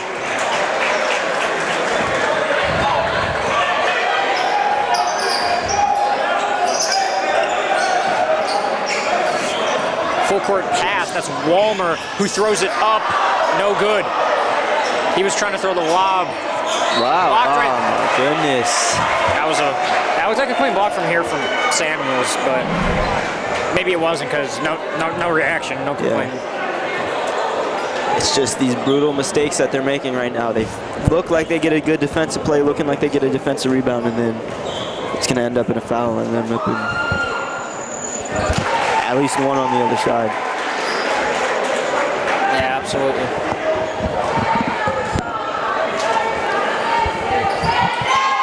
And he missed it. Rebound Forbes. Forbes pushing it up. Santos goes right. Santos all the way, and they call the foul. He's the guy I would want at the line for Lake Howell. He seems consistent with his shooting. Hopefully I didn't just jinx the man, but good opportunity for some points here to cut it back to single digits.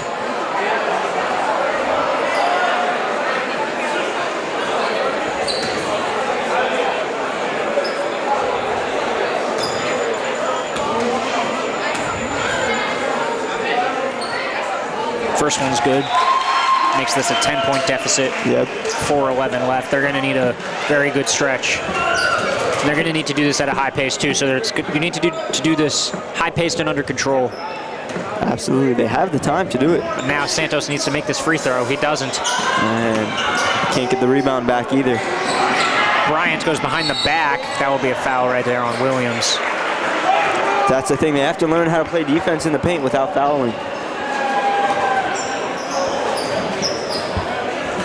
Yeah, now Bryant will head to the line to get free throws of his own.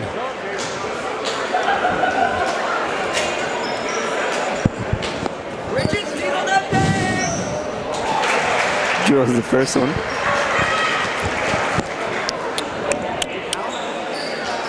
Bryant seeing if he can go 2 for 2. And he goes 1 for 2 as he missed. Are they going to call a jump ball? Oh, they are. Yeah, jump ball right there. That means Oviedo's ball, no? I think there's confusion because the last time there was a jump ball, it ended in a scuffle. I think we all just kind of blanked that. To be honest, I don't remember either, so I understand the confusion. That's...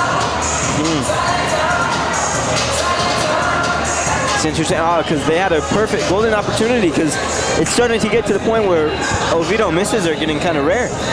Yeah, it has. You want to be able to take your opportunity to capitalize, and then now you have a jump ball. Now you have fouls. You know, so many things to worry about for this Silverhawks defense. Yeah, absolutely. Oviedo came out of halftime, guns a-blazing. They absolutely have. Credit to them. Credit to the adjustments that they made at halftime. They knew something had to change, and they did.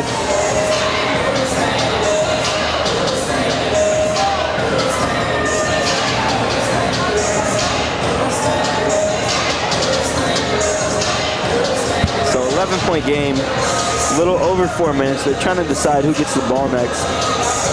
Some refs are pointing.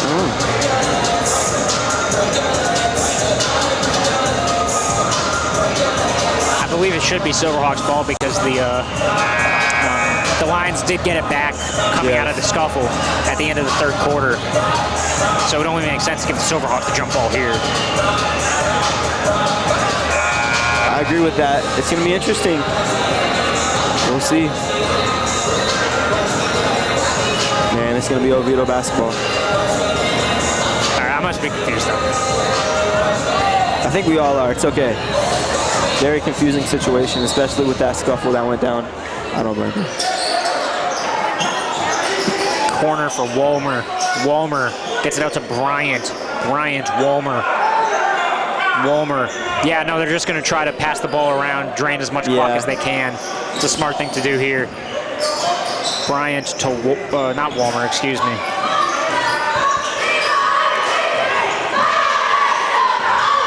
Walmer gets it back.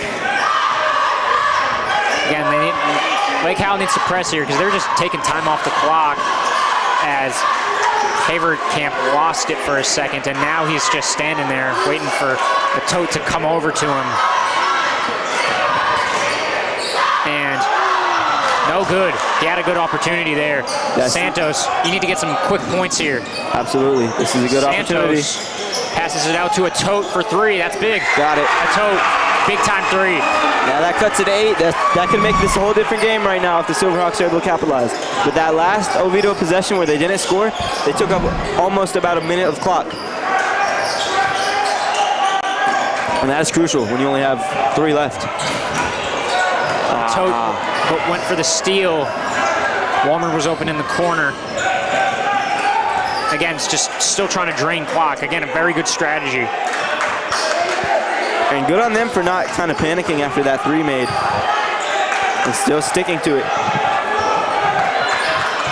Open in the Walmer was wide open. Good job right there by Numbers Forbes. are there, numbers are there. Whoa, that's a foul. That's a blocking foul right there on Haverkamp. A Tote with a big chance at the line. Tote struggled from the line today. We'll see if he's able to deliver in the clutch. Even in a position where he makes the first one and misses the second, that could set up a chance for some more points if Lake Howell is able to get a quick rebound. I don't know if they're thinking like that just yet. No, they're not anticipating on missing free throws. Yeah, I don't think so. Yeah, especially because they've been missing free throws all game, and they also struggled against Mount Dora at the line. So, no, I think you got to make it here. Take what you can get. Absolutely. I don't think you're at the point where you need to intentionally miss to try to get an extra possession. That was a rough miss right there. The Tote misses them both. And that's frustrating. I think he's 1 for 7 or 1 for 8 at the line now. I think he hit another one. I think he's 2 for 2 for 2. at the line. Bryant with the drive. I mean, that is crushing almost because you work so hard to get the ball back. No good. Like they do there. Harper gets the board, and Santos falls hard on the ground again. Slow to get up. Looks like it's that knee. Yeah, one of those. I think it's the right knee. Could be knee or ankle based on his walking. No, he seems fine. He's pushing through it. Definitely a fighter.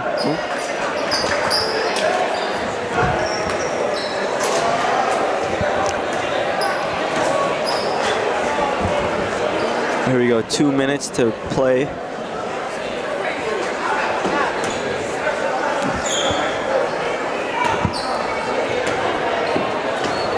These are big free throws here.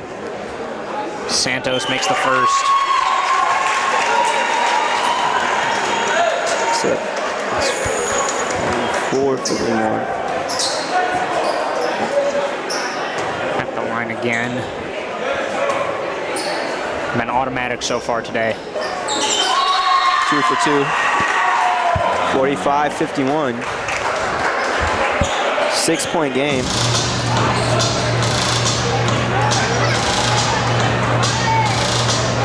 Yeah, this is becoming a closer game, but the Silverhawks need to limit the time of possession for the not for the Silverhawks, excuse me, for the Lions. They're just moving the ball around, and they're just taking time off the clock. More time that the Silverhawks are get points, and the Silverhawks have been scoring. Oh yes, they have.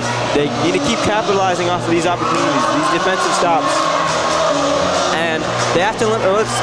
It's a 6-point game now, right? So they're going to keep running these things where that's going to chew clock. That's going to take about maybe 20, 30 seconds off. Do you think that they're at a point where they could risk it? Risk letting them run it out so they don't have to, give up any easy points so they can get the ball back? Huh? No. Yeah. I mean, no shot clock, so they can just hold it as long as they want. That's true. That is interesting, the no shot clock thing here. Yeah, back in Massachusetts, we had a shot clock. Yeah, I'm surprised they don't. Yeah, it makes these late game situations a lot easier to manage, especially when you're up. Makes them even more difficult to manage when you're down. Yes, for sure. So, Lake Howell, do you think they have to do something about this this offense that Oviedo's running, this stalling almost? Bryant will take it up. Yeah, that's a carry. That's a carry. Sorry. That's big. Yeah, they could definitely make something happen off of this. I mean, a 3 here would be crucial. And anything here would be crucial. Absolutely. But what they don't want is a trip to the line where they just don't capitalize. Yeah, we've had way too many of those tonight. Santos, Forbes. A toe, big 3 on the way. No good. Williams battling for the board. He gets it back in. But Harper was able to get it. That could be a big turning point in this one. Haverkamp, skip pass to Bryant, who's trapped. Good Silverhawks ball. Yeah, good trap defense right there. Slow it down, slow it down. Santos takes it back out. A little over in a minute and a half. Williams, triple, no good. Doesn't hit anything. Bad miss there. Good look. Didn't pan out.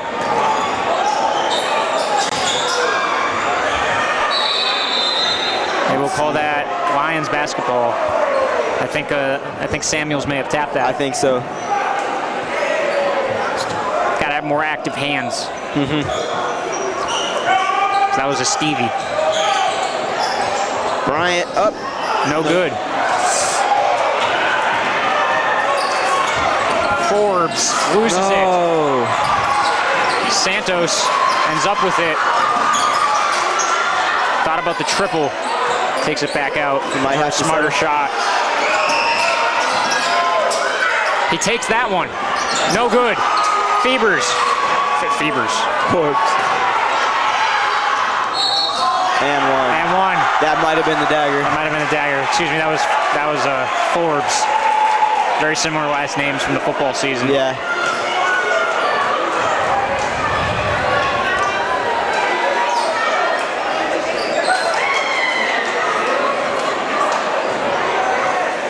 Here is Haverkamp at the line. Makes it. He puts it on the ground to try to preserve some time. Santos picks it up. They need to get a 3 in quick. They need it. Santos pull up, triple. That's good. Santos, big time triple. This clock doesn't stop.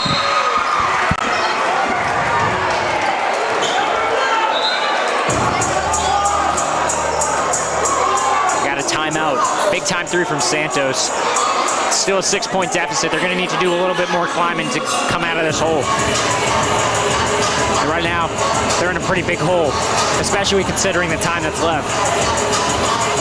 Yeah, I mean, that was a big make there from Santos, but they can't allow them to burn some clock here. They have to, I mean, playing the fouling game is tough as well. Yeah, absolutely. So you have to rely on getting a steal here.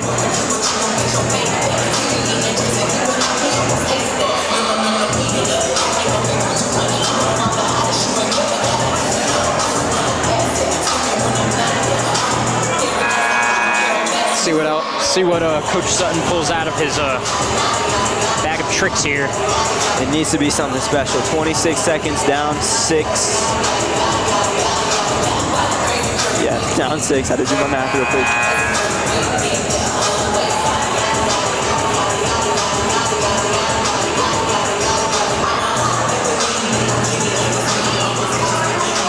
So now we have Haverkamp doing the inbound. You could assume that they're going to try to foul them right away, get them to the line. Yeah. And yep, that's what they're going to do. Oh, they got a steal. That's steal. Santos. No good. A tote. That's up and that's good. Big time bucket by a tote to bring them within 4. If they could get something like that again. Oh. Foul. And no, they hit him with a technical. That's a technical. I don't know about that. No. Not at this stage. You can't make that call. No, that's too big of a call to make at this point. It was just a stumble. Yeah, I don't think that was personal. I don't think that was ill-intentional at all. No, look, he's not looking at him any bad intent.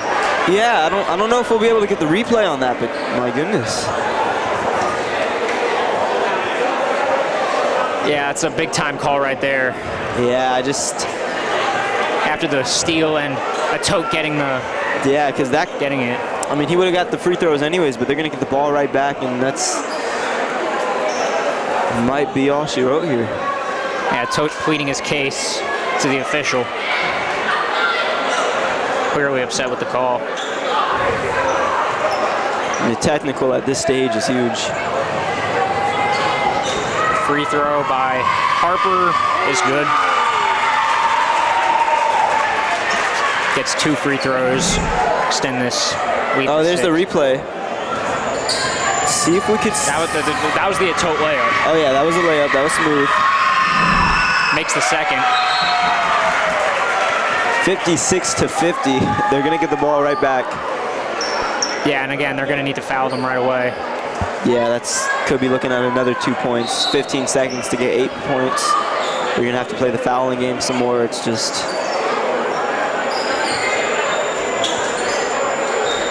Seems out of reach, but who knows? Maybe we've seen stranger things happen.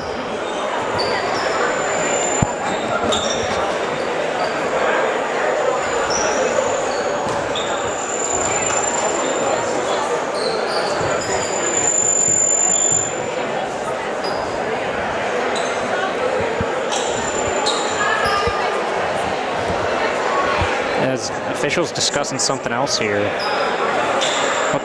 What's this about? He already. Do we have another tactical?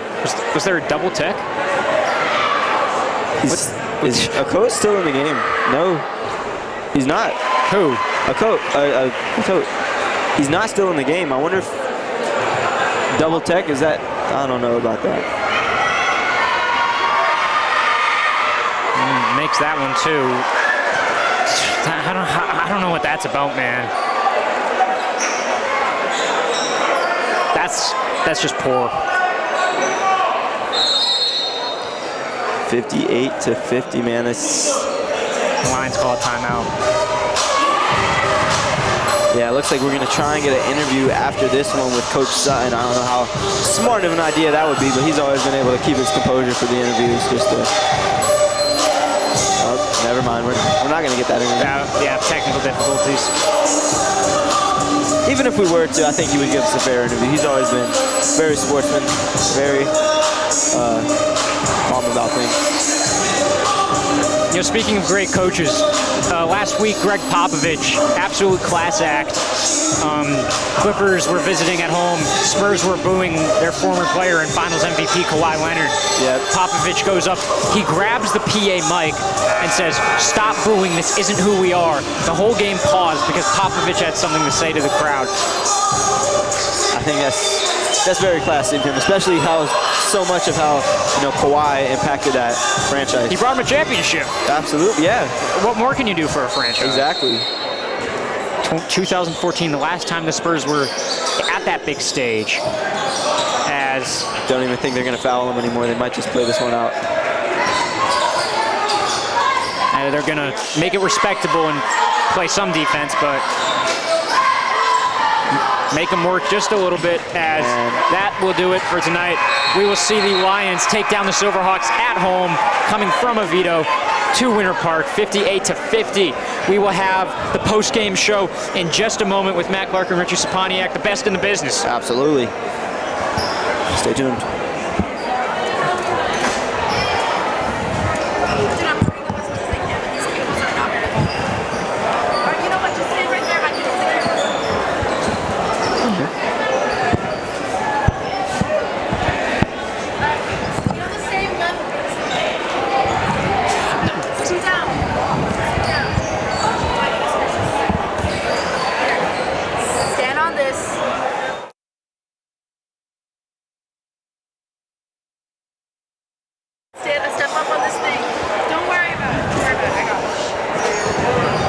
Once again, ladies and gentlemen, we will have the post-game show in just 1 second. I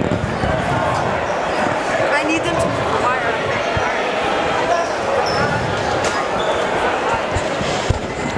I got them. All right, Matt, take it away.